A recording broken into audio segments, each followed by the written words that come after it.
আমাদের সমাজে husband wife দুজনই চাকরি করেন, এর সংখ্যা অনেক বেড়েছে। যখন হাজব্যান্ড ওয়াইফ বাসায় থাকেন না, তখন এই লম্বা সময়টুকু বাবা মা একাই থাকেন। যখন তারা অফিস থেকে বাসায় ফিরেন, তখন বাবা মার সাথে কথা বলা বা তাদেরকে সময় দেওয়ার মতো সময় বা সুযোগ হয়ে ওঠে না। এই জন্য বাবা মায়ের মধ্যে এই সময়ে তখন বিভিন্ন ধরনের মানসিক সংকট বা সমস্যা তৈরি হয়। এই সংকটকালীন অবস্থায় আমরা তাদেরকে কিভাবে সাহায্য সহযোগিতা করতে পারবো, সেই বিষয়গুলো বা উপায়গুলো নিয়ে আলোচনা করব। প্রথমত, কোয়ালিটি টাইম স্পেন্ড করা। যেহেতু সময় কম, হয়তো আমরা খুব বেশি সময় দিতে পারবো না, বাট দিনের একটা নির্দিষ্ট সময়ে 10 থেকে 15 মিনিট সময় আমরা ওনাদের সাথে স্পেন্ড করতে পারি।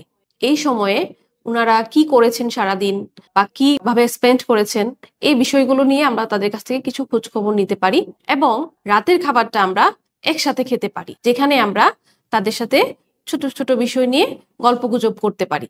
আপনি জেনে অবাক হবেন যে এই লিসেনিং এর মাধ্যমেই আপনি তাকে অনেক বড় ভেন্টিলেশন দিয়েছেন, যেটাতে সে অনেক বেশি পজিটিভ ফিল করেছে এবং আপনি তাকে ইম্পর্টেন্স দিয়েছেন সেটা সে বুঝতে পেরেছে।